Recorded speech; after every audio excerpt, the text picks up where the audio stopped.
Parasites are ready to unleash its death sentence. The young reporter, waiting impatiently for the cell door to open by the brutal-faced penitentiary guard who ushered himself in. This was the moment Carl Adams had waited for, a chance at last to meet the murderer, Dr. Vance Radfield, face to face. Adams, what took you so long? I've been going crazy trying to contain myself, but it's no use. No use. I heard about the verdict, Doctor. I'm sorry, you don't have much time. A few hours, Adams, just long enough to tell everything. You must listen. You must warn the world. Mankind will be wiped out, understand? Annihilated. Get a hold of yourself, man. I believe that you didn't kill John Dean. That's why I'm here. Now let's have the facts. From the beginning. All right, from the beginning then.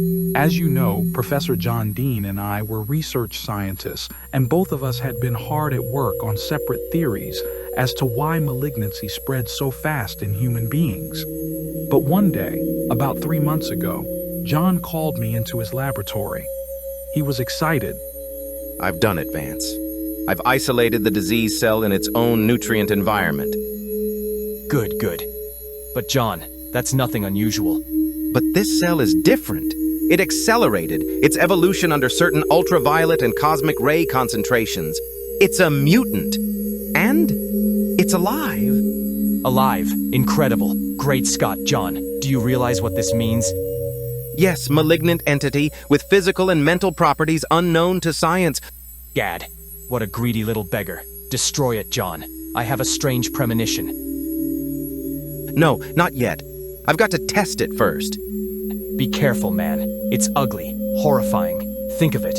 A moving, living, intelligent disease thing that has evolved 1 million years into the future. It may be observing us as we are observing it. I watched that ominous beaker tremble and sway under a concerted bombardment of cosmic rays, and John performed tests after tests on the hideous blob. Then, under that continuous chain of glowing power, I saw it grow bigger and bigger. We'll increase the voltage a few degrees and... Look out, John. It's climbing out. Shut off the current. Quick, it's going to explode.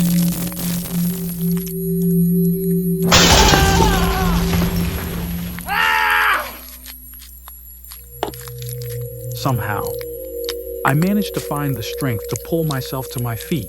The place was a shambles. Beakers, flasks, instruments, wires, everything lay shattered and broken. Then I saw John. He smiled up at me, but apparently hurt. Only a minor cut, Vance, but bleeding too much. I'll call an ambulance. Stay where you are, John. Don't move. I'll be back at once. Suddenly, John shrieked. It was a horrible scream. I turned from the phone to see him, but he was not him any longer. He was now it. Vance, cell got into my cut. Ayah! He was now a changing, shapeless mass of ulcerative protoplasm. He was no longer a human being with a heart and mind and soul, but a pulsating structure of disease. I stood there, paralyzed, watching the quivering jelly-like mountain of red gash flesh grow and evolve, transforming form and life into a shapeless entity. Reality became a nightmare. Uttering a half-human whine of sheer ferocity, the entity shuffled slowly towards me. I suddenly came to my senses with death threatening me not more than 6 feet away. Retreat from it, slowly, slowly. I knew it was just a matter of time before it would make its attack on me. So, I took the initiative and rammed it with an iron bar. I heard a squish like squeezing a huge, sopping, wet sponge, but... It split. Oh Lord, binary fission. That means it will divide again and again. And then, just as I suspected, it happened. Lord, oh Lord, I can't let it spread. It's got to remain here, with me. I could have easily fled. I could have locked that lab door behind me and summoned aid, but nor could I take the chance of that protoplasmic cancer sticking to the soles of my shoes or to my clothes in microscopic amounts and escaping outside. No, I had to stay there and fight it back. Let us in. The ambulance is outside. What's going on in there? I'll be out in a moment. Stay back. Cyanide powder doesn't work. Why don't they die? I've attacked them with everything. Not even this lie hose affects them. There must be hundreds of them now. They came at me, slimy, sticky, jelly-like. They came at me like bullets, like crawling horror. My hands groped, reached out, and found an acetylene torch. The next few minutes were like a whirling kaleidoscope gone mad. I played my torch on them, burning, searing every inch of molten slime before me. Let us in! What's going on? I've won. Ha ha ha. I opened the door. You know the rest. The authorities accused me of murdering John. I had the blowtorch in my hands. His clothes and personal effects were found scattered on the floor. You were the only one who gave me the benefit of the doubt, Carl Adams. I also read something else, about how a farmer claimed to have seen one of his cattle suddenly dissolved into a mass of putrid slime and attacked the others. Somehow a tiny bit of protoplasm must have survived. It escaped, fed, grew, and laying wait. And even now, it's studying us. I know it. I can prove it. Look, here's John Dean's formula. I finally worked it out. Then you've told the truth. But time had ran out.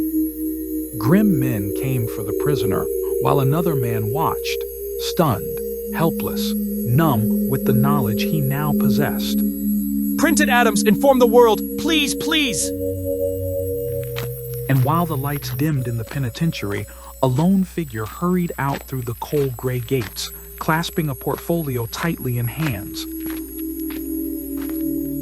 But suddenly, from all directions came the probing, questioning attack of other men. You lucky guy, Adams. How'd it go? Come on, tell us what he told you in there. Give us a break. Nothing doing, fellas. Guy's a typical schizo if I ever saw one. You'll be reading about it in my paper. So long. And the man walked away into the alley, faster, faster, until he was lost to sight. And then, a strange thing happened.